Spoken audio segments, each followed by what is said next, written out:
In the middle of a blocked road, a Yakuza man named Oda wakes up, finding himself in just his underwear and in front of Bok-soon, the legendary assassin.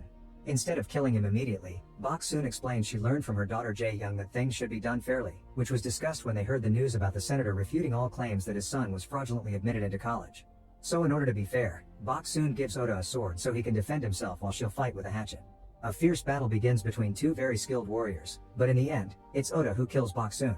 However, Bok-soon is suddenly seen alive as well, because that fight had just been her analyzing the situation and predicting the result. Seeing as she can't win hand to hand, she decides to cheat and just shoot Oda. Afterward, Bok-soon goes home, where she discovers her daughter has been hiding cigarettes. This makes Bok-soon remember when her abusive father found her smoking and made her eat a cigarette. When Jae-young gets home, Bok-soon goes through many scenarios in her mind, and seeing they all end in an argument, she decides not to scold her, since their relationship is already pretty tense and awkward. Jae-young doesn't know her mother is an assassin and hates how secretive and absent she can be. The next day, Oda's death appears on the news. Min-kyu is glad to see Bok-soon did her job well because he's the CEO of MK Enterprise, the assassin company Bok-soon works for. However, his sister Min-hee is jealous because she knows Min-kyu adores Bok-soon and pays more attention to her. Meanwhile, Bok-soon gets together with her hitman friends for a drink. Everyone is impressed by her sword and her salary, which is quite high because she's class A and the best in the business. While they chat, they discuss the 3 rules Min-kyu has taught all the assassin companies. Never murder minors, only take jobs sanctioned by their companies, and always attempt the assigned jobs. Disobeying these rules will get the employee killed. After the meeting is over, Bok-soon finds a group of thugs checking out her car and calling her naughty names. Bok-soon insults them back, but before they can react, fellow assassin Hee-sung cuts in and beats them all up. Hee-sung is as good as Bok-soon and should be class A as well, but he couldn't go that high because he got on the CEO's bad side. After the fight, Bok-soon and Hee-sung spend the night together, and Bok-soon gives Hee-sung money for his father's medical treatment, which hurts Hee-sung's pride. Meanwhile, Jae-young is meeting with her girlfriend So-ra. Their relationship is a secret because they know their mothers wouldn't approve of their preferences. Unfortunately, they have to interrupt all their kissing when a group of classmates almost walks on them, and Jae-young has to turn down Chol-woo's invitation to hang out, which makes him rather angry. Sometime later, Bok-soon goes to the MK offices to see Min-kyu, but Min-hee blocks her way and drags her away for a special activity. In a shady bathroom, Young-ji attacks a man, triggering a fierce fight that throws them against the wall, revealing this is just an exercise in the Assassin Academy. Min-hee puts Bok-soon on the spot and asks her to train with Young-ji, who is her biggest fan. Young-ji arms herself with a wooden knife and Bok-soon with a marker, and the fight starts with an obvious advantage for Bok-soon. Young-ji manages to pull a trick to throw his weapon from one hand to the other, which would have given Bok-soon a cue if the knife had been real. However, Bok-soon quickly retaliates and uses her marker to write on Young-ji's neck, which would have equaled death. Afterward, Bok-soon meets with Min-kyu, who makes her choose between 2 envelopes for the next mission. Bok-soon looks at her choice and discovers she must kill a boy, but Min-kyu quickly corrects her and explains he's of age. Bok-soon also takes the chance to remind Min-kyu her contract is ending soon and she'll be retiring. Their meeting is interrupted when Bok-soon gets a call from the school telling that Jae-young stabbed Chol-woo. She rushes to the school and learns that her daughter is at risk of being expelled because she never gave a reason for the attack. For now, she gets a week of suspension, and then the committee will make a proper decision later. Afterward, Bok-soon talks to Jae-young and demands an explanation, but Jae-young just says she wanted to kill Chol-woo. Later, while Hee-sung is on a job cleaning the bodies he left, Bok-soon offers her company and rants about how distant she feels from her daughter. She's also worried that Jae-young is becoming too much like her. Meanwhile, the leaders of each assassin company under MK are having a meeting. They've discovered there's a murder victim that happened outside company's orders and the culprit could be one of their employees. Min-kyu assures everyone that if that's true, he won't hesitate to kill the culprit for breaking the rules. They don't know this is all a plan by Min-hee, who wants to get rid of Bok-soon to have Min-kyu for herself.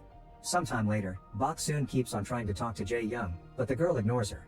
At that moment, she gets a call from Min-kyu, who is getting ready to go on a trip, and he informs her that Young-ji will be her partner for the mission. Later in the evening, the 2 assassins break into the victim's apartment and knock him out. Then they begin preparing the details to make it look like he did it himself. But when she's about to kill him, Bok-soon realizes the face looks familiar and checks the goodbye later. It turns out this is the senator's son, who the father is getting killed to get rid of the scandal. Her thoughts are suddenly interrupted by a call that goes directly to voicemail, and she listens to the message to discover it's Jae-young apologizing for everything. Inspired by this, Bok-soon refuses to kill a young man just because his fate's ashamed, so she calls Min-kyu to tell him she's made a mistake and failed the mission. Min-kyu has already arrived at a Russian bar and he puts on his earbuds to talk to Bok-soon while he carries on his mission. A fierce battle ensues in the bar, but Min-kyu has no issues fighting and killing every man that approaches him with accurate shots or hand-to-hand combat. As he fights, he demands to know the truth, but Bok-soon sticks to her story and even makes Young-ji say she also made a mistake to make it more believable. Min-kyu points out Bok-soon broke the rules, so to buy his silence, Bok-soon says she'll accept to extend her contract with MK instead of retiring. Her only condition is that nobody can finish the mission she failed, and Min-kyu accepts. When Bok-soon gets home, Jae-young is already sleeping. However, when she leaves the room, it's revealed that Jae-young was just pretending to be asleep, and she's been needing comfort because So-ra won't answer her messages. After finishing his own task, Min-kyu calls Min-hee and tells her to close the senator's case, ignoring the fact this could damage the company's reputation. Min-kyu has a clear preference for Bok-soon and it makes Min-hee hate her more.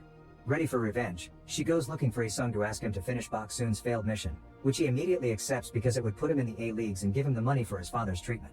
On the plane, Min-kyu can't help thinking about the day he met Bok-soon many years ago. When Min-kyu broke into a house to kill a man, the guy's daughter came home earlier than expected. This was Bok-soon, who wasn't bothered by the fact someone was trying to kill her abusive dad. In fact, she kicks the chair to finish the job. Min-kyu had been impressed by the girl's lack of fear and quick thinking, so he took her under his wing to train her as an assassin. Sometime later, Bok-soon finally gets to have a proper talk with her daughter, who shares what truly happened. Chul-woo took a picture of her and So-ra kissing, then he threatened with making them public unless Jae-young dated him for 1 month. To make matters worse, So-ra asked Jae-young to do what he said for the sake of her reputation. Hurt by her girlfriend's lack of empathy, Jae-young responded by stabbing Chul-woo with a pair of scissors. Bok-soon is quite upset to hear her daughter likes girls and asks her if she's just confused, which hurts Jae-young deeply and makes her remind her mother she keeps secrets too. Their conversation is interrupted by a visit from Young-ji. Bok-soon thinks this is an attack, but she immediately calms down when Young-ji explains she's been fired because she's being blamed for the failure to cover for Bok-soon. Feeling guilty and pitiful, Bok-soon takes Young-ji to the bar to have dinner together, and Jae-young has to watch how her mother chooses work over her again. At the bar, Bok-soon's assassin pals arrive with Hee-sung as they congratulate him for becoming A rank, which immediately tells Bok-soon that something's wrong. Meanwhile, Min-kyu violently confronts Min-hee for finishing the senator's job, but Min-hee responds by trying to kiss him. Min-kyu turns her down and sticks to defending Bok-soon. At the bar, Bok-soon sees the news of the boy's death and immediately guesses what happened. Her scolding of Hee-sung is suddenly interrupted by a call from Min-hee, who asks to be put on speaker. Then she offers the mission of killing Bok-soon. Whoever manages it will jump straight to rank B. Another savage fight begins that even the bar owner joins, and Bok-soon is shocked to see Young-ji is actually on her side helping her kill each of the guys. One by one they kill every single assassin with whatever tool they can find around, and lastly only Hee-sung is left. When Bok-soon comes to kill him, Hee-sung asks her to take care of his dad before he dies. Afterward, Bok-soon calls the cleaning crew and wonders why Young-ji helped her, so Young-ji explains she just wants to survive and Bok-soon had more chances of winning.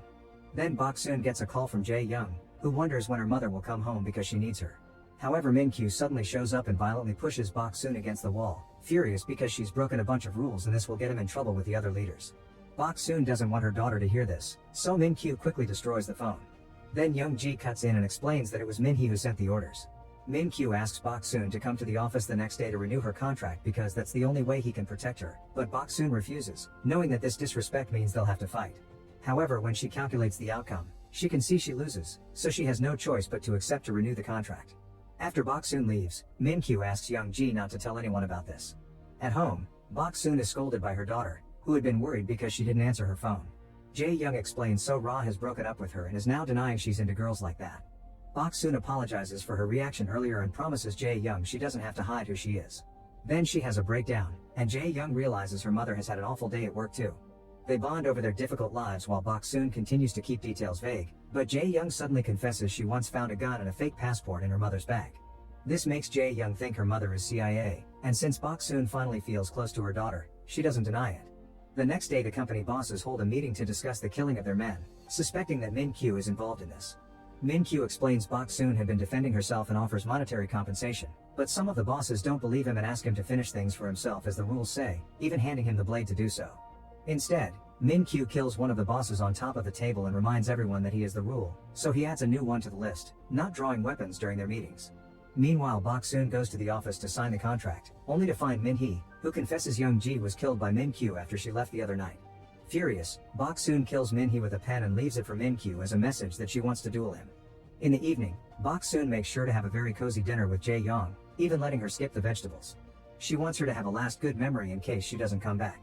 Moments later, Bok-soon arrives at the office, and Min-kyu begins shooting at her as soon as the elevator doors open. However, Bok-soon doesn't move, knowing he isn't being serious yet. Then Min-kyu asks her to have a drink with him, saying he's already predicted the battle and that she loses. Bok-soon begins going through dozens of predictions in her head, using all kinds of techniques to try to kill Min-kyu each time, but no matter what she tries, she always ends up losing. However, hearing him talk about the old days makes her realize he does have a weakness, and that's Bok-soon herself. It turns out Min-kyu had been in love with her all this time, And when Bok Soon finally says it aloud, it's enough to distract Min Kyu and kill him with a samurai sword. Before dying, Min Kyu confesses he sent a tablet to Jae Young so she could watch everything through the security cameras. Panicking and upset, Bok Soon rushes back to her home, afraid her daughter will hate her now. However, Jae Young is asleep in her bed, so maybe Min Kyu was lying. At that moment, Jae Young wakes up and praises Bok Soon for always working so hard for the family, which makes her feel guilty and leaves her wondering if Jae Young truly doesn't know. Sometime later, it's revealed that the senator that got his son killed died in his car due to carbon monoxide poisoning, implying Bok Soon did it. Jae Young has officially been expelled, but she goes to the school to say a final goodbye to her friends. She shakes hands with So Ra and leans in to whisper in her ear that she debated whether to kiss her in front of everyone or to just kill her. Afterward, she makes eye contact with Chulwoo as she touches her neck, reminding him what she's capable of.